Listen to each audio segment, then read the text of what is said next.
Welcome everyone to my presentation.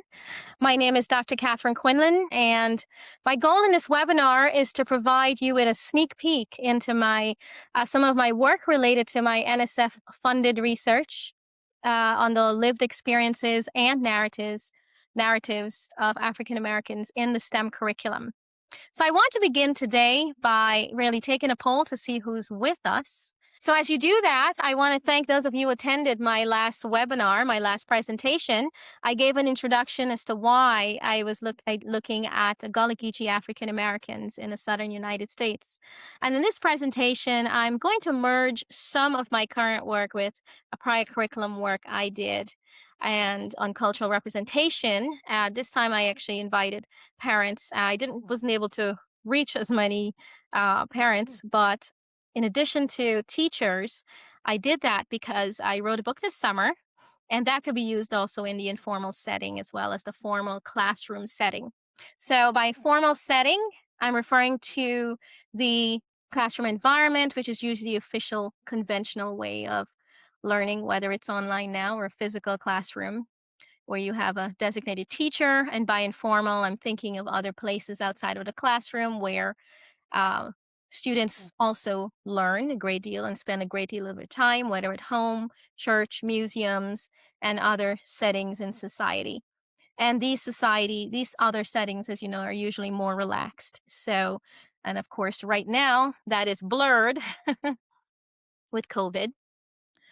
I'm going to end this and see who we have. Okay, so today I'm going to talk about cultural inclusion and representation in formal and informal settings. And then this will be followed by Dr. Dawn Dow's presentation on the deadly challenges of raising African American boys, Black mothers navigating the controlling image of the thug. And I had the pleasure of seeing Dr. Dawn Dow present, so you're in for a treat. And Dr. Dawn Dow is author of Black Mothering, so you'll hear more about that. And then later on, we'll have a parent panel with Ms. Jacqueline Randall, who is Senior Enterprise Architect and IT Strategist.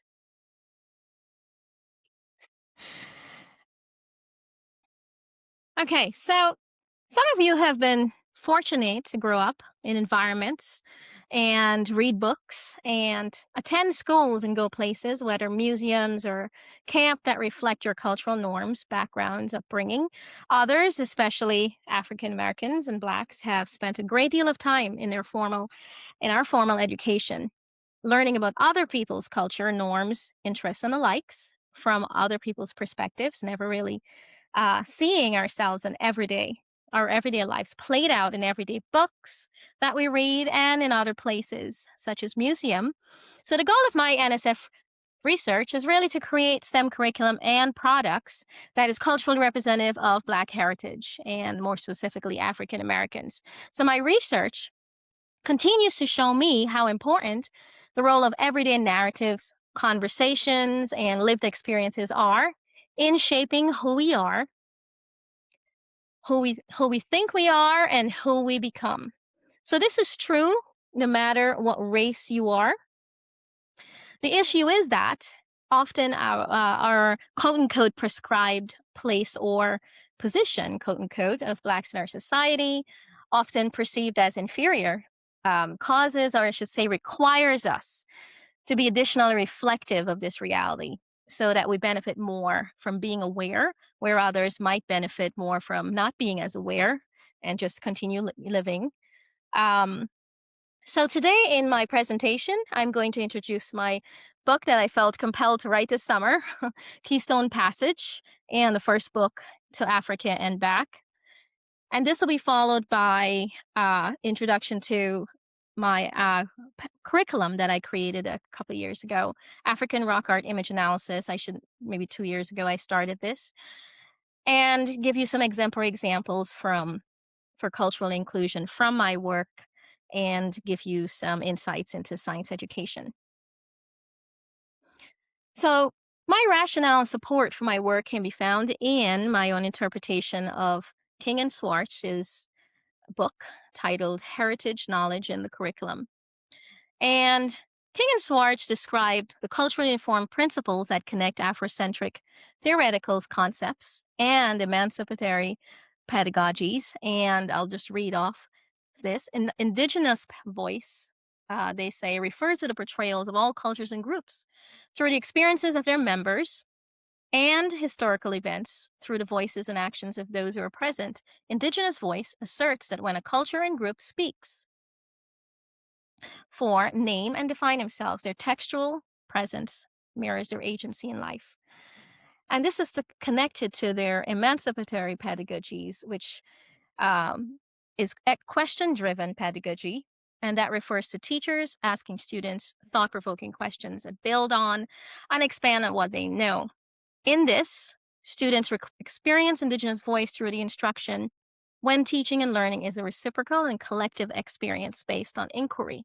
So, by giving students opportunity to use their voice, they demonstrate agency by defining themselves and their ideas through instructions. Unfortunately, however, the experiences of Blacks, predominantly, have been different from this. Boykin and Aguera, Boykin is here at Howard University, indicated Black students are more likely to be left out and to work in isolation in schools compared with white students, who are most often given opportunities to work in groups. So it's often perceived that Black students might be distracted. So we can ask, which comes first? The chicken or the egg concept. Are they eager to speak because they're more likely to be required to work alone and silently as evidence of their commitment to learning? When you think about how your principal, for example, might measure your effectiveness as a teacher in a Black classroom, it might be if, as a quiet classroom is a good one, right? On the other hand, if we walk through a white classroom, we might see more collaborative work. And perhaps this explains what's observed in students' appreciation for individual and independent work. Warren, Ballinger, and Oganowski and Roseberry, their study in fifth grade Haitian and Latino minority students found that students who are given the opportunity to engage in sense making in their everyday language, they engage in asking questions, debating, creating explanations, and all. And they've noted that when classroom discourse is limited to responses or correctness from the teacher, the sense making resources of children from diverse communities are rarely seen and valued in the size classroom. So, the outcome is that for underrepresented diverse students, their sense of themselves as learners and thinkers may consequently be diminished. And Dr. Leon Walls, who's a science education research, he found in his 116 research studies that he reviewed on the nature of science, the narratives reflected white narratives. And it's important to note that I mention this because nature of science usually gives students an opportunity to engage in scientific practices and develop agency so that they can come to an understanding about how science works. So all of this informs my approach to curriculum representation and curriculum development for culturally representing Blacks and African Americans in general, looking for pedagogy that empowers and encourages students to discover their voice. A while back, I created the African rock art image analysis, and I wanted to show why I came full circle here back to this curriculum and continue to work on it. And this connects to my book that I recently wrote this summer. I felt compelled to write this book for several reasons. When we think about the reality of our classroom and testing and how likely this culturally representative STEM curriculum is to be implemented, um, I couldn't help thinking about literacy in writing because having been a classroom teacher myself for 16 years, these are ideals, but they're ideals and they're realities. And so I was driven to write this as also reading with my son during bedtime and finding out through the years of reading, and especially now that he's older in chapter book series, the narratives change a little bit. and I get to see how the chapter books he reads leads him to internalize and appreciates one culture over the other. So, just to tell you a little bit about this book, I this is titled To African Back, and it's the first book of this series. Here you have Cliff, Monty, Chandra, and Keisha's summer visit to Grandma turned out to be more interesting than they had anticipated, and an unexpected find transports them to ancient and modern Africa where they meet indigenous Africans and they make new friends. However, they must find their way back, and they use the knowledge of science, history, and wits to find their way back to Grandma.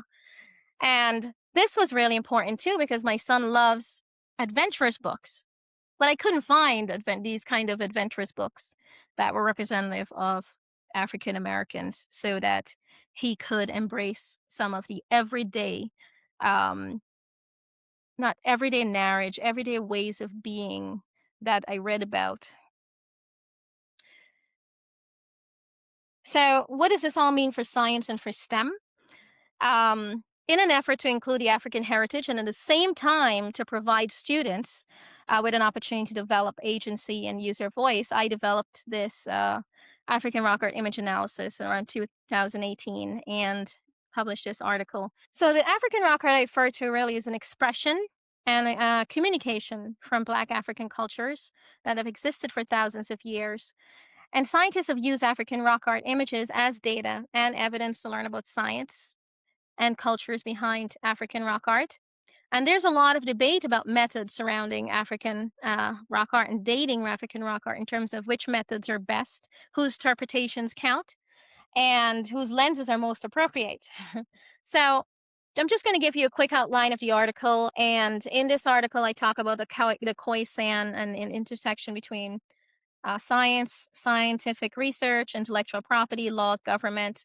The Khoisan are a very well studied group and often exploited by scientists that venture into their homes uninvited. And so they were so exploited that a code of ethics emerged.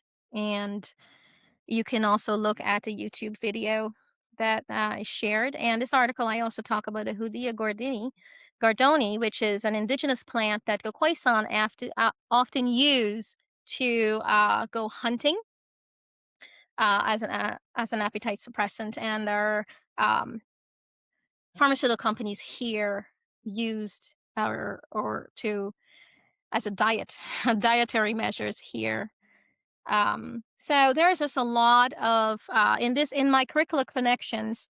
My goal is to connect this with, and also the physiology of dance. I talk about that in my article, so I'm not going to go into it as much depth, but you can learn about that science behind it. So students can use African rock art as an engaging context to explore various aspects of science, art, and culture. And really, this is an interdisciplinary lesson that's supported by the next generation science standards, the social studies curriculum, and the Common Core in language arts. And if you look at the NGSS appendix on understanding the nature of science, it begins to address ideas related to inclusion. If you look at the category and understandings about the nature of science, it says science is a human endeavor. People have practiced science for a long time, and individuals from many nations have contributed to science. The problem is, however, that the STEM curriculum excludes the narratives of Black culture and heritage, and moreover, a lot of times, classroom practices just use mainly story synopses as a tag on to the main science lesson. So, in this particular lesson, the narratives begin and end with African heritage and looking at that students can learn from. So, here's an example, and what can you tell from a picture?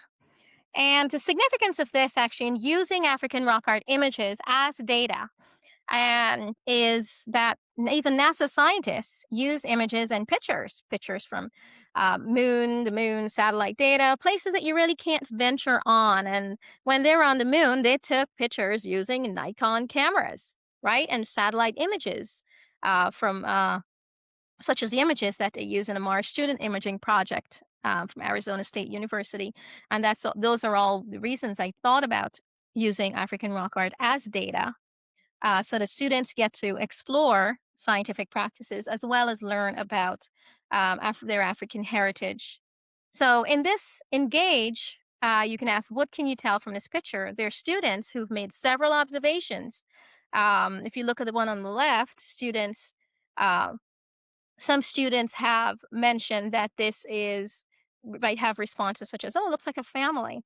So it becomes a really nice opportunity to talk about the difference between observation and an inference, because sometimes students give their inferences as observations, and you can prompt them for further questions. And one of the things I've done is to even distribute this during using laminates, and this can actually be used during while online teaching, especially. I do have PowerPoints. I will share these resources in a moment, like you can use in the classroom and use in the online environment for many of you who are in there. Right, you can ask questions, and the nice thing about this is this becomes interesting for both teachers and students who are unfamiliar with the subject, so you can learn alongside students. And the other thing they can learn about is to distinguish between pictographs and petroglyphs. So the earlier images are pictographs, and here are some petroglyphs and features that are these are features that are carved into the environment, and then you have petroglyphs, which are sometimes features that are carved in by manually by not by nature. So one of the interesting things, one of the questions that students like to ask when they're exploring these images is, how do they create the paint? How do they find and create the paint for African rock art images? And so in this one particular explore, what students ended up doing was they attempted to replicate the paint using similar resources from the environment. And it's really important to explain to students that there are three main ingredients that you need. You need a something that serves as a color, you need something that serves as a binder, and then you need something as a liquid.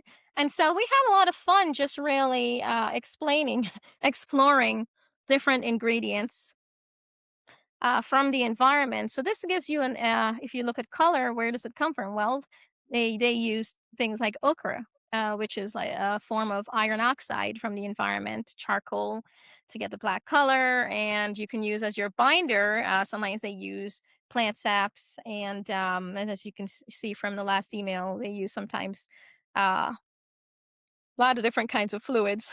But in our environment, we can ask, well, what do we use now? And so we explored this and had fun with this, and we used things from the environment.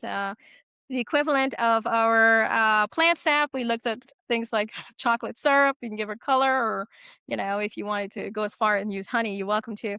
Petroleum jelly, and then I'm sorry, but those we use as binders. And then if you look at the bottom right, you have things like charcoal for color, sand, chalk. Because calcium carbonate was also found in some of these dating of some of these rock art images. And so this is something you can do online now. You can ask students to grab what they would use as a binder. You can ask them to grab, if they have anything in their cupboard, they might use as a for color, and create their own painting in the end. And here's my son. We kind of pretended we were in a it was in a cave, and this, I have to say, this was not my original idea. I did get this idea from someone. We pretended it was an original cave painting, and so there's so many variables that you can have fun with. If you're doing this online, you could ask students, maybe grab a cereal box, and they can cut up open it up and pretend you have rough material, like as you're in a cave like environment. The nice thing about this is that this activity gives teachers an opportunity to highlight many different things related to science, physical properties, physical changes, and you can use this as an opportunity to distinguish it from chemical changes and mixtures, distinguishing between homogeneous, heterogeneous mixtures, exploring colors, and so there are a lot of opportunities if you look at biology related concepts, the environment. I'm working currently on some biology related concepts and data, and linking it to earth science and minerals, as well as the scientific practices. What did you observe? And different kinds of dating, whether it's, which one is better. That's always a constant debate. Is absolute dating or relative dating better for dating rock art? And so there's a lot of arguments to that. And then you can look at sociocultural aspects. And I do use this as well in my pre-service training. It allows students to explore cultural representation. So just to give you a quick, what I want to do is just quickly show you some of my resources and where you can find handouts on the website and how you can use it. And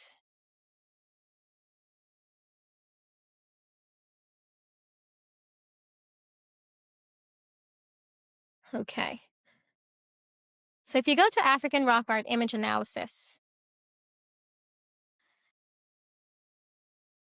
so there's also a teaching guide, and there's a video I also created. I forgot to show you that you can go through and ask you what questions you can ask students. So it's all laid out there, whatever definitions are there, telling you where you can pause that video clip that I created. That was my first video clip attempt. and and then you have the PowerPoints. Here's a list of images you have that you can use, and you have the sources. This is the source of the image. The nice thing about these images is that you actually have descriptions, scientist descriptions about where these images are located, things that they can look at and research. So these are all available to you, and you can download it. And then you also have the PowerPoint that you can also download and use, and you can ask students. You can use this online, so it's all created there for you.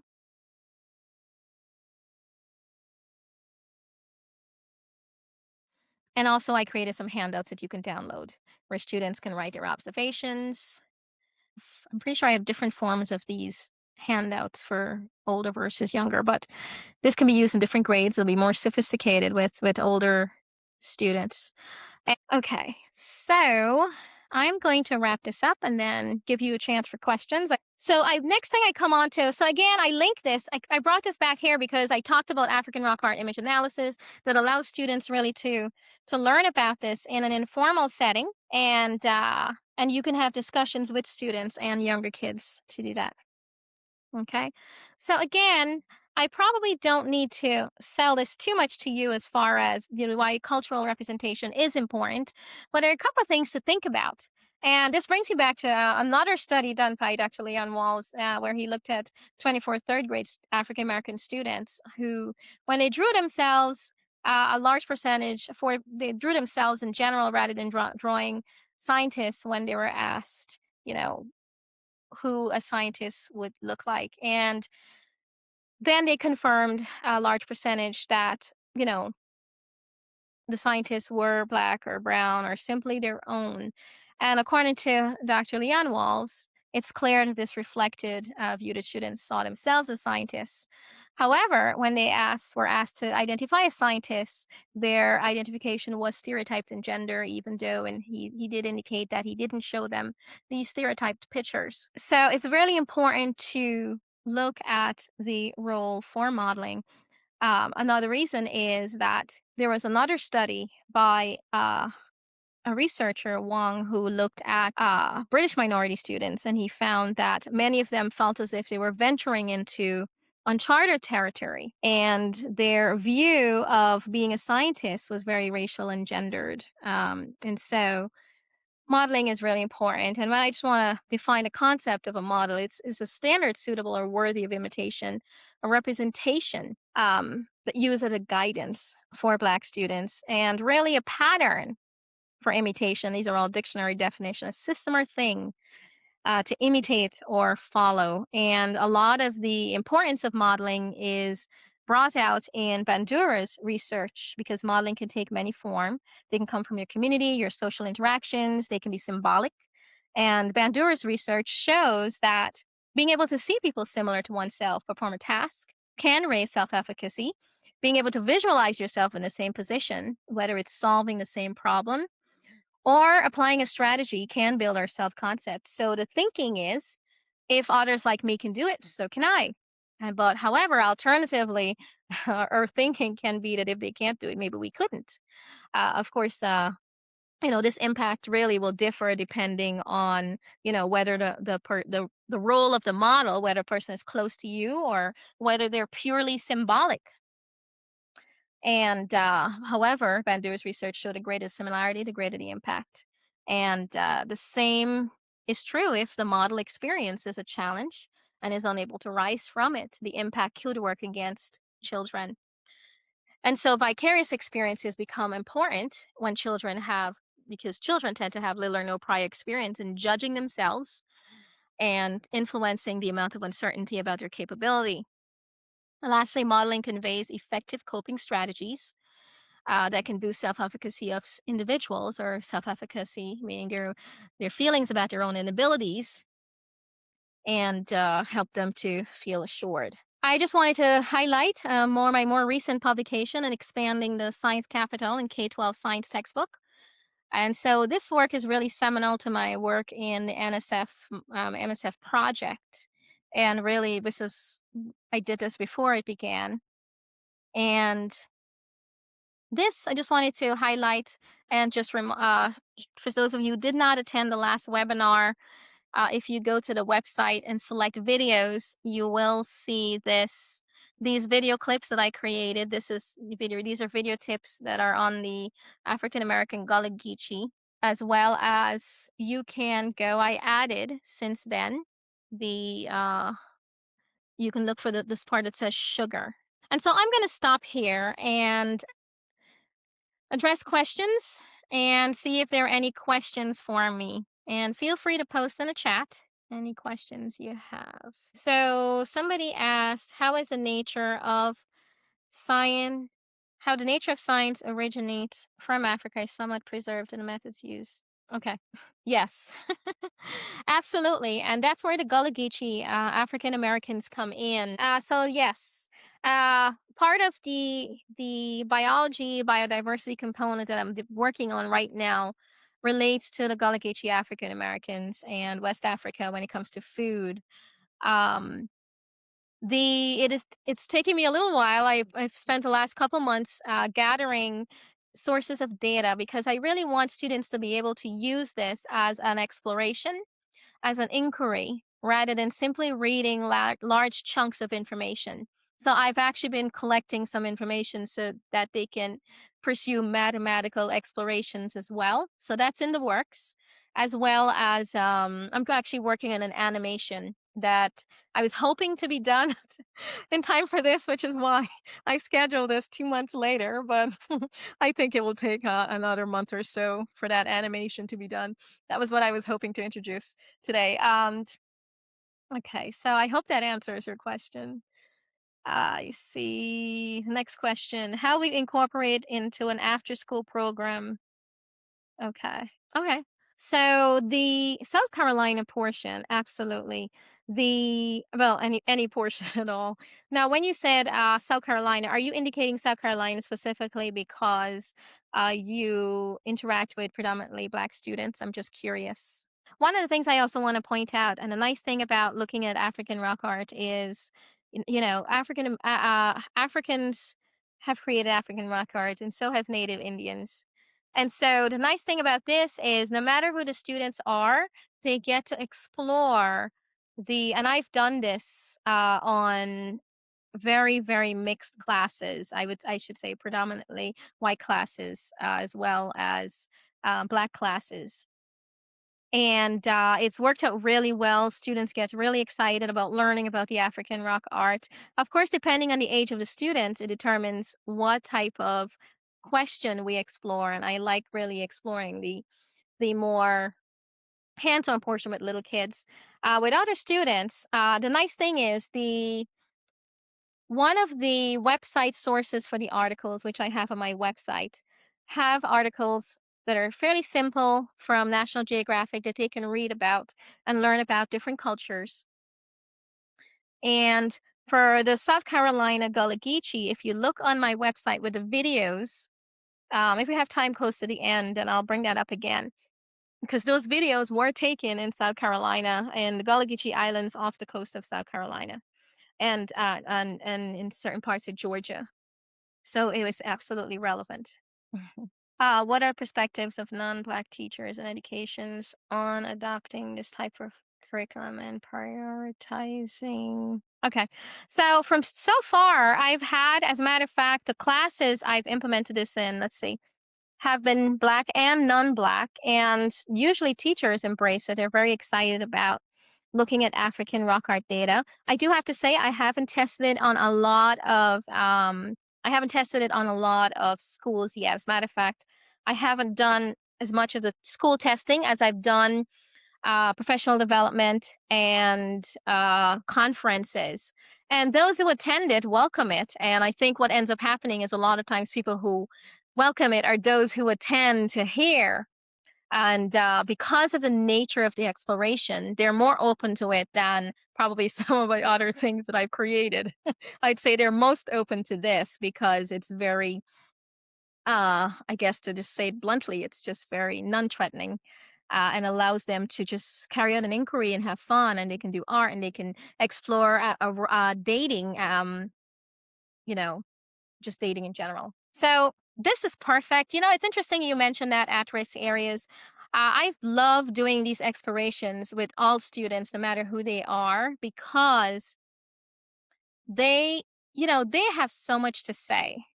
And I've done these type of explorations with students that people wouldn't really expect to produce amazing work and presentations. And they do. And the reason they do is because they begin from an area of interest, from a question of interest.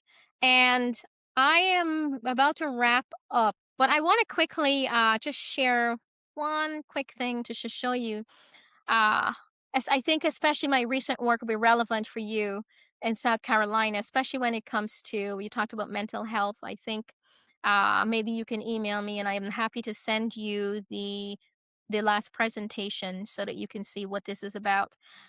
This particular one on the making of sugar and food adaptations, I developed, well, I started. This is all in the starting phase. If you go to Sugar and Sugarcane, I shared the PowerPoints that I use in those presentation, and there's some math oriented to this, and then the sugar can. And these can you use online. Actually, it's so big you have to download it. These can be used online because I have video clips that I created, and even though they're a little uh, underdeveloped, you can still use them for now. I mean, I'm going to keep reshaping this video. Okay, thank you. Good question. I think it depends on the school. The push is very specific. It's very based on individual interest. Even though schools tend to be pushing this, it doesn't necessarily mean it's meaningfully implemented, which is why I'm doing this work. So I want to thank you very much. I'd like to stop here so we can go on to our next speaker.